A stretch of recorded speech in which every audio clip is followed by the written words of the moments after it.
तो दोस्तों एक बार फिर से स्वागत है आपका एनएस न्यूज़ पर। आज हम फिर से लेकर आए हैं आपके लिए देश और दुनिया की सभी ताज़ा बड़ी खबरें। इसी के साथ आज की सबसे पहली और बड़ी खबर में जानेंगे, राजद ने दिया जेडीयू को महागठबंधन में शामिल होने का न्योता, कहा विपक्ष का नेतृत्व करें नीतीश। इसी के साथ अगली बड़ी खबर में जानेंगे, गुजरात के बीजेपी सांसद मानसुख वासवा का पार्टी से इस्तीफा, संसद सदस्यता भी छोड़ी। इसी के साथ अगली बड़ी खबर में आपको बताएंगे, जियो के खिलाफ किसानों ने खोला मोर्चा, पंजाब में 1500 मोबाइल टावरों को उखाड़ा। कृषि कानून नहीं किए गए रद्द तो करेंगे देशव्यापी प्रदर्शन, किसान कांग्रेस की चेतावनी। केंद्र मंत्री के कार्यक्रम में काले झंडे लेकर पहुंचे किसान, पुलिस के साथ हुई तू में। लव जिहाद पर बोले प्रोफेसर अमर्त्य सेन, लव में नहीं है कोई जिहाद, सुप्रीम कोर्ट करे हस्तक्षेप। इसी के साथ अगली बड़ी खबर में आपको बताएंगे, दिल्ली लौटने के सवाल पर कमलनाथ बोले एमपी से हिलूंगा तक नहीं, सिंधिया पर लगाए गंभीर आरोप। इसी के साथ अगली बड़ी खबर में आपको बताएंगे, हिंदू महासभा के स्वामी बोले वैक्सीन में गाय का खून, धर्म को बचाने के लिए हिंदू न लगवाएं टीका। बिहार में बढ़ते क्राइम को लेकर तेजस्वी ने फिर उठाया सवाल,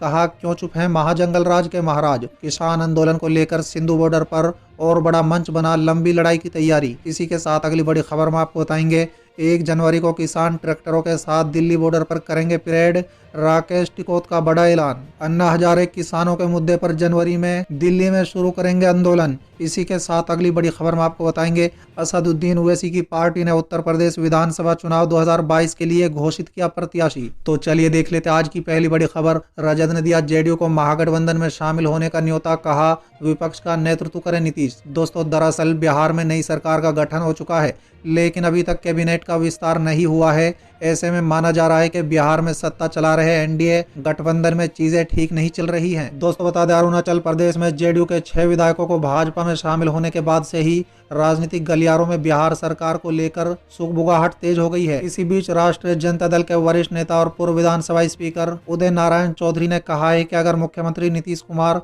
तेजस्वी यादव को सीएम बना दे तो पार्टी उनको 2024 में प्रधानमंत्री के लिए समर्थन देगी। साथ ही उन्होंने कहा है कि नीतीश को विपक्ष का नेतृत्व करना चाहिए। इसी के साथ उन्होंने भाजपा पर भी आरोप लगाया। दोस्तों कहा है कि बिहार में भाजपा ने ज्यादा सीटें हासिल करने के बाद नीतीश कुमार को मुख्यमंत्री की गद्दी पर जरूर बिठा दिया है, लेकिन नीतीश को अरुणाचल में हुए घटनाक्रम के बाद इस बात की आहट होना शुरू हो गया है कि कहीं भाजपा उन्हें पीछे का दरवाजा ना दिखा दे। चलिए अगली खबर, गुजरात के बीजेपी सांसद मानसुख वासवा का पार्टी से इस्तीफा, संसद सदस्यता को भी छोड़ेंगे। दोस्तों दरअसल गुजरात में भारतीय जनता पार्टी के लिए एक झटका देने वाली खबर है। यहाँ के भरूच से लोकसभा सांसद मानसुख वासवा ने पार्टी से इस्तीफा दे दिया है। दोस्तों बता दें, जल्द ही वो संसद की सदस्यता से भी इस्तीफा देने की बात कह रहे हैं। दोस्तों बता दें, भरूच से बीजेपी सांसद मानसुख भाई धनजीभाई वासवा ने 28 दिसंबर को गुजरात के प्रदेश बीजेपी अध्यक्ष CR पाटिल को पत्र लिखकर अपने फैसले की जानकारी दी। दोस्तों बता दें, मानसुख वासवा ने किस कारण इस्तीफा दिया है,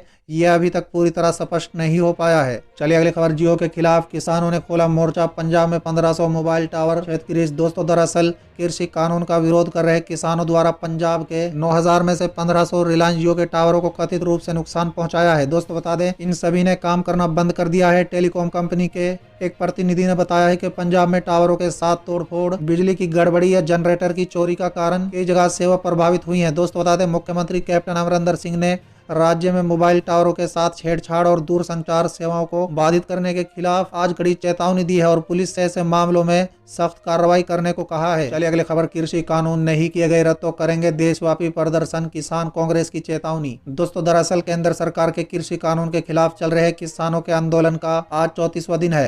केंद्र सरकार ने एक बार फिर किसानों को बातचीत के लिए आमंत्रित किया है। दोस्तों बता दें, सोमवार को ये तय हुआ है कि सरकार और किसानों के बीच बातचीत 30 दिसंबर को होगी। इसी के लिए किसान और सरकार दोनों ही पक्ष मान गए हैं। दोस्तों बता दें, इस बीच किसान कांग्रेस ने फिर वही मांग की है कि अगर इन कानूनों को रद्द नहीं किया गया तो वो देशव्यापी विरोध प्रदर्शन करेंगे। दोस्तों बता दें, किसान कांग्रेस के उपाध्यक्ष सुरेंद्र सोलंकी ने कहा है कि कड़ाके की सर्दी में हजारों किसान दिल्ली सीमा पर जमा हो गए हैं और पिछले 1 महीने में हमारे 40 से ज़्यादा किसानों की मौत हो चुकी है।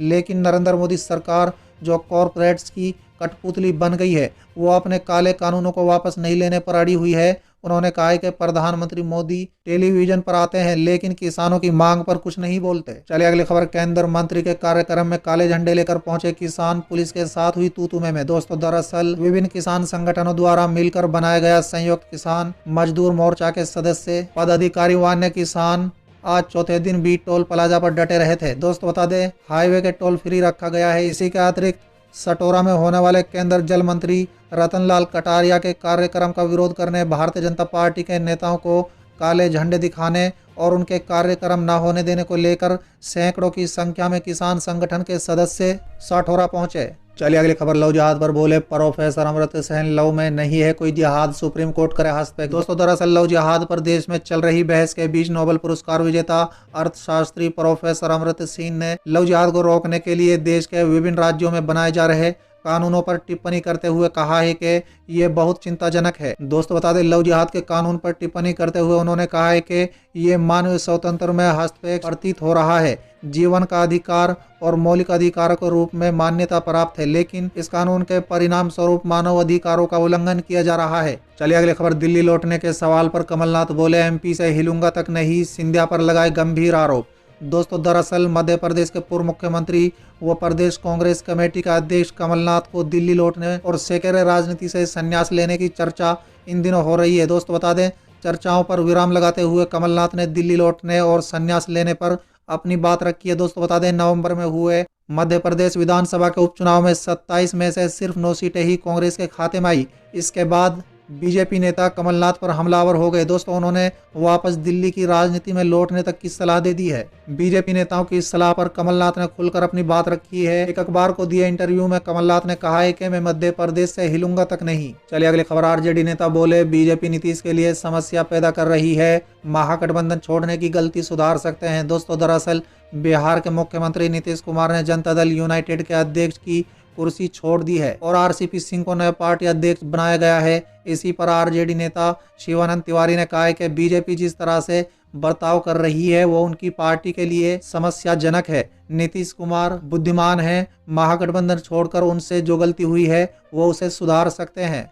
चलिए अगली खबर। किसान आंदोलन में सिंधु बॉर्डर पर और बड़ा मंच बना, लंबी लड़ाई की तैयारी। दोस्तों दरअसल केंद्र सरकार की ओर से लागू किए गए नए कृषि कानूनों के खिलाफ किसान संगठन कपकपाती सर्दी में भी सड़कों पर प्रदर्शन कर रहे हैं। दोस्तों बता दें, सरकार ने किसानों को बातचीत का न्योता दिया था। किसानों ने सरकार के न्योतों पर 29 दिसंबर को वार्ता का प्रस्ताव दिया था, जिसके बाद आज 30 दिसंबर को वार्ता संभव है। दोस्तों बता दें, सिंधु बॉर्डर पर मौजूदा किसान नेताओं की माने तो प्रदर्शन में शामिल होने के लिए आने वाले लोगों की संख्या बढ़ती जा रही है। ऐसे में पुराना स्टेज छोटा पड़ रहा था, इसी के ध्यान में रखते हुए नया स्टेज बनाया गया है। चलिए अगली खबर। अन्ना हजारे किसानों के मुद्दे पर जनवरी में दिल्ली में आंदोलन शुरू करेंगे। दोस्तों दरअसल सामाजिक कार्यकर्ता अन्ना हजारे ने सोमवार को चेतावनी दी है कि अगर केंद्र सरकार ने किसानों के मुद्दे से संबंधित उनकी मांगों पर कोई ठोस निर्णय नहीं लिया तो जनवरी में नई दिल्ली में आंदोलन शुरू करेंगे।